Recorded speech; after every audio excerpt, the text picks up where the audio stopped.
I'm Ero de la Vega, 28 years old, a choir member and leader of San Juan de la Cruz Parish. I am a gay. They questioned my ability to become a leader and serve our church because of my identity.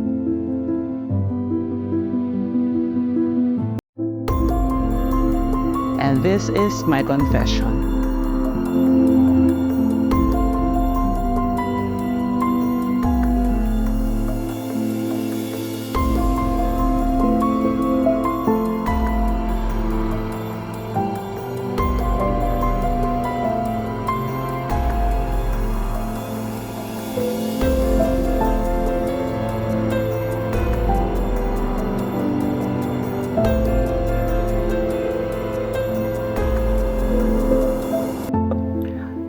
Hi. Feel free to speak your mind, what's in your heart. You may freely share it with me. You're in a safe space. No one will judge you. I'm here to listen. Thank you. Thank you po. I am Ero de la Vega.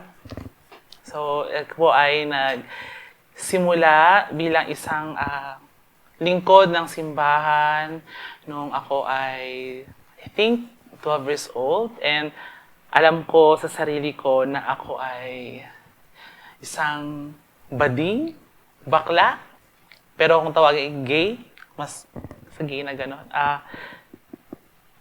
Ako ay naimbitahan lamang ng isa sa mga kaibigan ko nung ako'y bata na maging member ng choir. Pero dahil nga maganda nga daw yung boses ko, so mag-choir daw ako. Pero hindi ko po inaasahan yung judgment, yung mga bagay na mararanasan ko sa loob ng simbahan.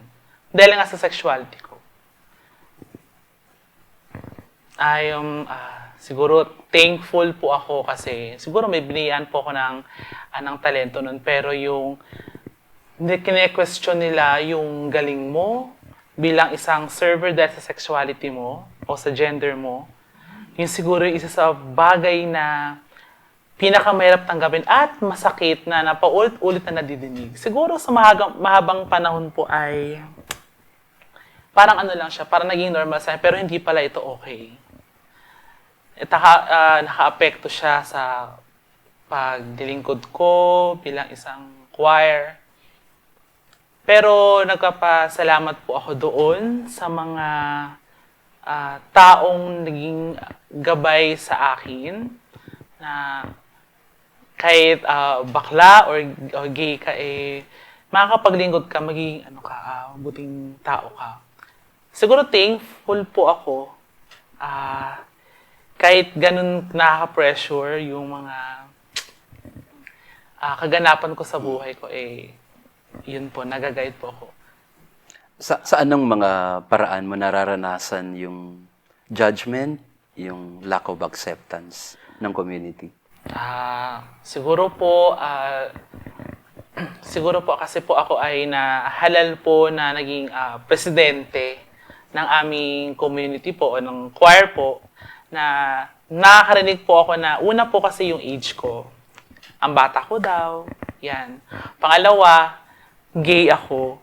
Nakakalungkot kasi may mga ganong bagay na, alam mo yun, ito yung gusto ko gusto kong kumanta, gusto kong gawin to. Pero dahil nga sa sexuality mo nake-question ka. Siguro, hindi ko man ito direktang nadidinig o sinasabi sa akin. Pero sa ibang paraan, sa ibang oras, yun po, nadidinig ko po yung mga sinasabi nila about po sa akin. Na paano ako magli-lead? Hindi lang sa loob ng simbahan, mas sa labas mo na.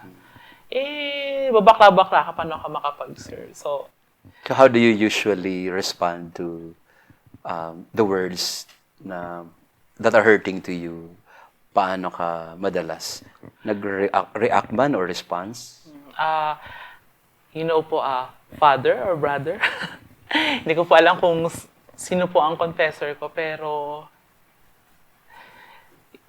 dati po kasi mas pinipili ko na lang manahimik. Yun na lang siguro yung parang, kasi ang tingin ko simbahan to dapat hindi ako nagagalit. Pero katagalan po, siguro naging ano ako, naging matigas ako, naging strong ako in a way na pag nakakarinig ako ng ganun, para nagagalit ako. Ganun. Kasi yun yung paraan ko, para siguro yun yung mafe-feel ko para ma-protect ko yung sarili ko. Kasi gusto kong ipakita na I can lead, kaya ko mag-serve, na kahit gay ako, pinaflaunt ko na gay ako, pinagmamalaki ko yun na gay ako. At kaya kong mag-serve, at kaya kong magawa ng mas mabuti ito ng yun po. Do you find people in your community na nauunawaan ka, sinusuportahan ka, tinatanggap ka? Yes po. Sobrang saya ko po na ganun po. Kasi, especially po kasi ako member din po ng charismatic sa aming parokya po na alam niyo po na takot po akong humawak ng mikropono kasi maglilid ka ng ng mga songs, gano'n. Pero, natakot po kasi baka matawa sila, pagtawanan ako kasi ang weird naman, nag-lead. Bakla, mas masakit na word, bakla, yan. Gay, yan. Yan po. Pero, katagalan po, yun po yung nilagay ko sa puso ko.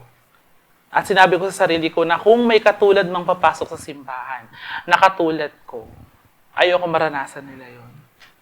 Tulad po ngayon, naghawak po ako ng mga choir members sa bata, na sobrang bata, children's choir po, na nakikita ko po ng potensyal na pagiging bading o kung ano man. Pero di ko po pinaparamdam sa kanila yung naramdaman ko nung ako'y pumasok. Kasi ayoko po na maging lugar ito nung pananakit. Dapat ang simbahan ay ito yung lugar na para sa mga taong katulad ko na nangangailangan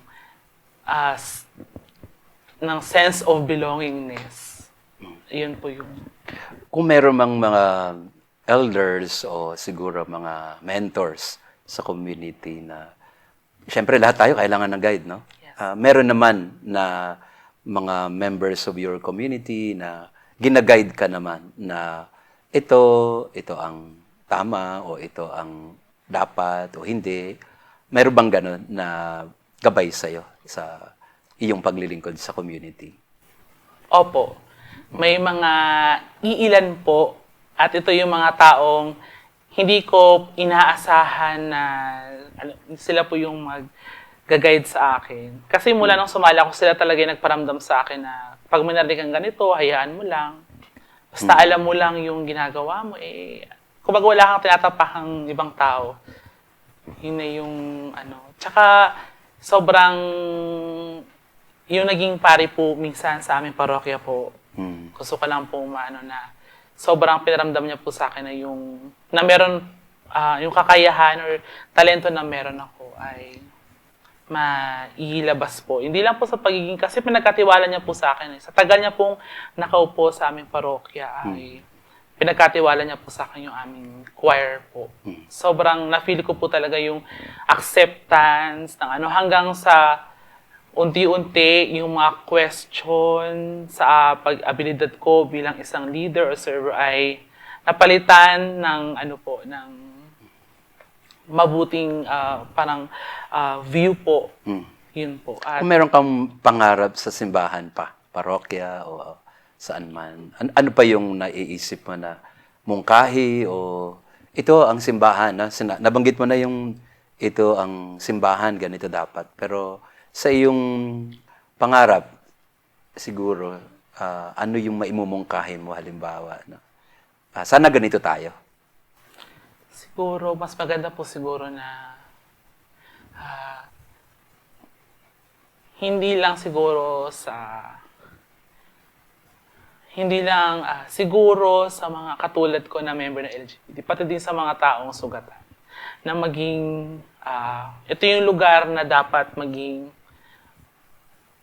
lugar na dapat ay maging pahingahan nila, na wala silang mararamdaman na panghuhusga kung saan ka man ang galing. Palagay mo, nararamdaman mo na yan unti-unti o malayo pa tayo doon?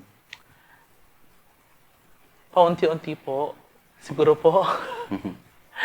Pero po, sana po ay lahat ng sulok ng simbahan, mawala na yung panghusga, yung pagtingin, kung ano man, kung ano ka, kung anong, yun po. Yun po yung pangarap ko po na, tsaka, pwede po magtanong.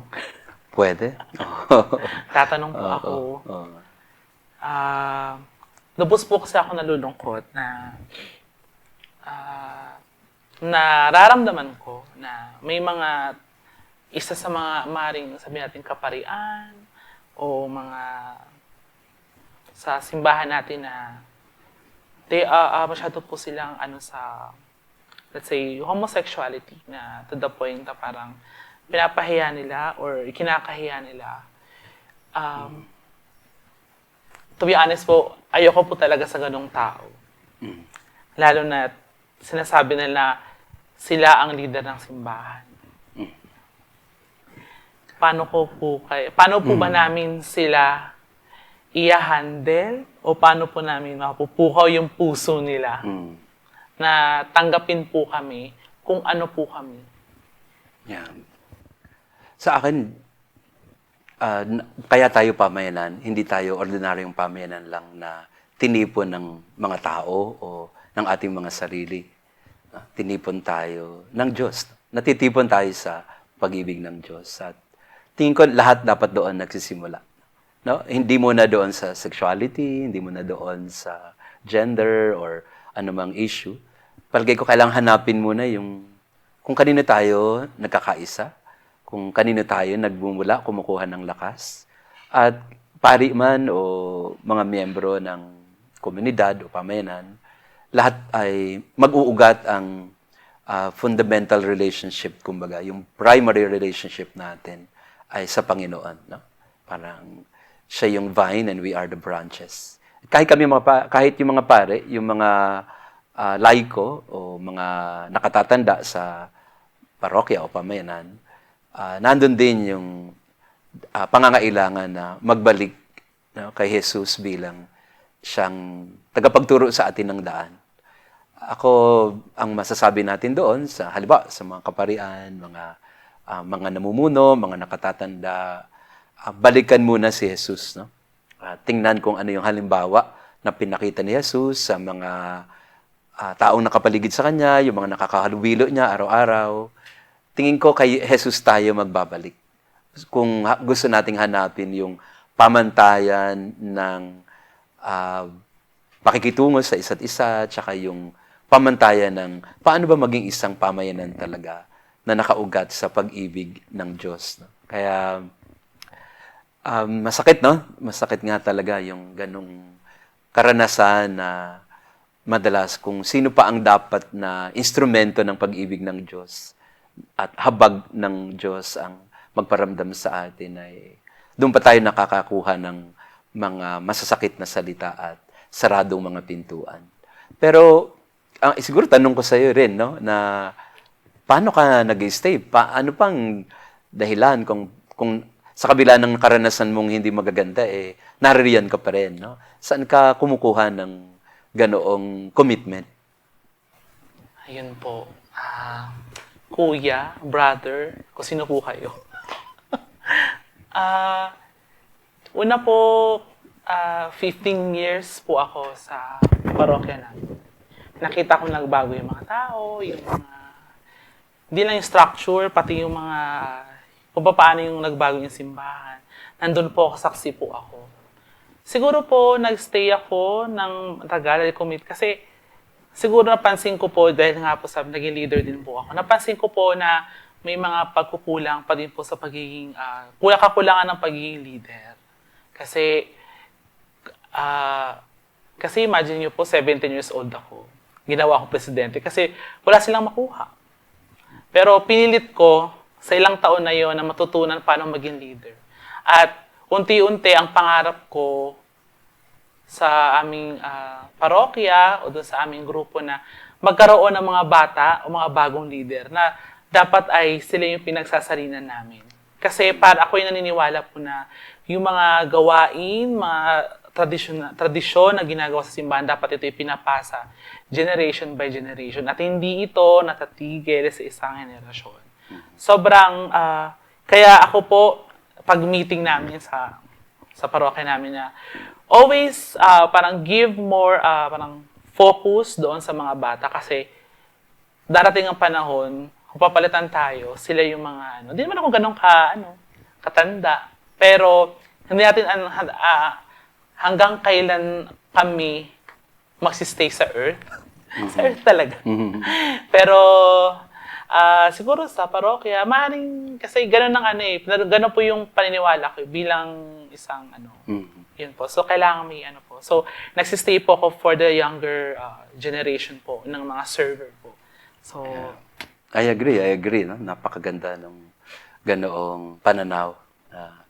Hindi tayo permanente doon sa responsibilidad, sa gawain, at mahalaga nga na mga kabataan ay masimulan na natin.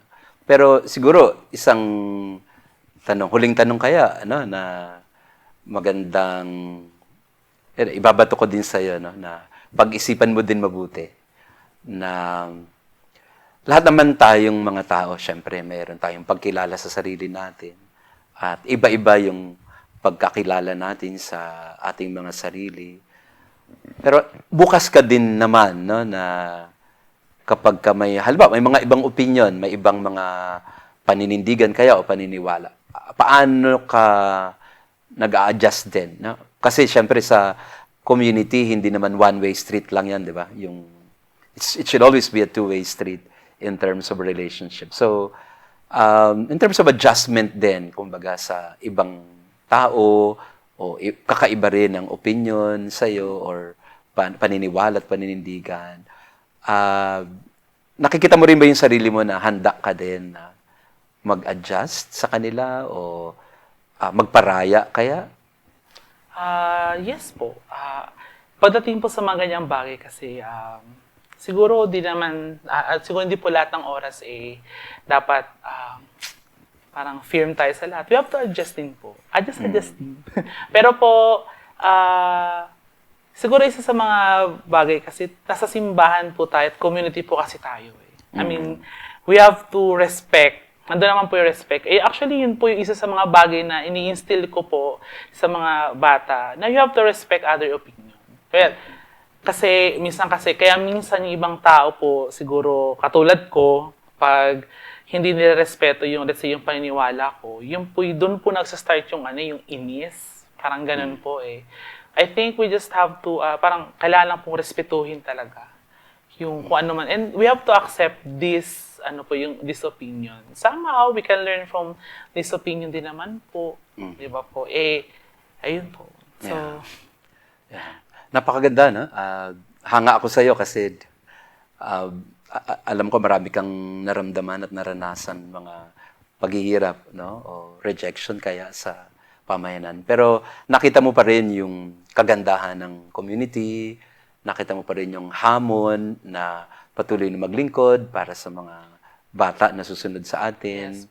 At siguro magandang huling punto yung yung pabalikan ko lang yung lahat tayo naglilingkod para kay Jesus, no? Tingin ko doon nag-uugat ang lahat. Pag hindi doon nanggagaling ang lahat sa pamayanan, magkakawatak-watak talaga tayo kasi magkakanya-kanya ng ideolohiya, magkakaiba ng paninindigan, magkakaiba ng mga kampihan madalas, no, nangyayari sa parokya. Pero pagka alam natin kung kanino tayo nagmumula at saan nanggagaling yung ating pagkakaisa. Sabi nga, 'di ba, sa sa mga pagbasa sa Pentecostes, yung na iisang katawan, no, ibang bahagi, iba-ibang kaloob pero iisang espiritu. Tingin ko ganun din ang dapat na mangyari sa pamayanan, no? Magkakaiba-iba at yung pagkakaiba hindi dapat maging dahilan para magkawatak-watak. Sa halip, yung pagkakaiba-iba ay makita natin yung kayamanan ng simbahan sa napakaraming mga kulay, napakaraming mga sabihin nating shapes and forms, pero higit doon sa mga pagkakaiba ay yung pagkakaisa, no? Bilang katawan ni Kristo, bilang isang pamayanan ni Kristo. Maraming salamat. Maraming salamat din po. So, pwede na po tayo tumuli sa ating mga puad para magkakilala na po tayo. Okay. Yan po. Pwede sa gitna. Hello Ay, po. Father Jason. Nahiya po ako. Maraming salamat. Maraming salamat Father, sa okay iyo. po. Salamat Napakaganda. din po. Napakaganda. Ako po, nahiya po ako. Salamat po, Father, sa inyong ano po. Yeah. Napakaganda. Ay, ako po umiyak, pero ito na po ako ngayon. Thank you po, Father. Yeah. Thank you so much for serving Yes po. in spite of everything. Kapit lang po. Yes. Para sa simbahan. Yes. Para kay Lord. Yes, Yo. yes. Ganda, ganda naman. Narinig natin ang kwento ni Ero. At si Ero ay kinatawan lamang, representative lamang ng napakaraming mga kabataan, mga LGBT, QIA+, sa ating mga parokya at pamayanan.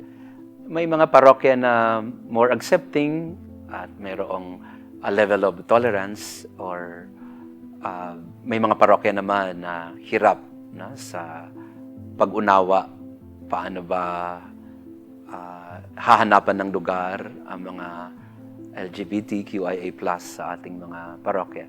Hindi ito madaling issue, hindi ito madaling sitwasyon na inaharap ng parokya. Pero ang hamon sa panahon natin ngayon ay yung pagtanggap. Not just some tolerance, some level of tolerance, but real acceptance sa bawat mga pamayanan natin. At tingin ko talaga babalik at babalik tayo sa kung paano si Jesus paano niya trinato ang mga tao sa panahon niya. Doon tayo kukuha lagi ng inspirasyon o ng liwanag at gabay kung paano natin paglilingkuran ang mga siguro nahihirapan akong intindihin kasi nga ako halimbawa hetero ang aking orientation at ang aking self-identification. So nahirapan akong tingnan yung other side of the fence, so to speak. Pero tingin ko panahon na panahon na natin ngayon para mas lalo nating lawakan ang spasyo ng isip, spasyo ng puso. At yun ang hamon din sa simbahan, enlarging the space of the tent. Now, hindi natin sinasabi na para-pareho na tayo ng paninindigan o binabago natin ang pananampalataya, doktrina, kasi yun ang laging parang tension point na ganito ang pananampalataya natin, ganito ang sinasabi ng doktrina natin at turo ng simbahan. Andun na tayo, no? At hindi natin binabago yon na sa aklat pa lang ng Genesis, no? Na ito yung nilikha ng Diyos, babae at lalaki. At yun, babalik tayo doon. Pero sa tingin ko din, ang salita ng Diyos din ang gagabay sa atin para tingnan din ang ibang punto de vista.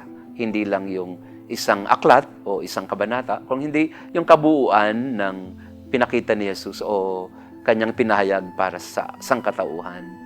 Kaya sa mga magulang, sa mga pamayanan na hinaharap ang ganito mga sitwasyon na sa ating panahon ngayon ay palasak na nga, maganda tingin ko, babalik tayo kay Jesus. Siya ang benchmark, siya ang standard in terms of how do we deal with each other, especially those who are different from us, so to speak.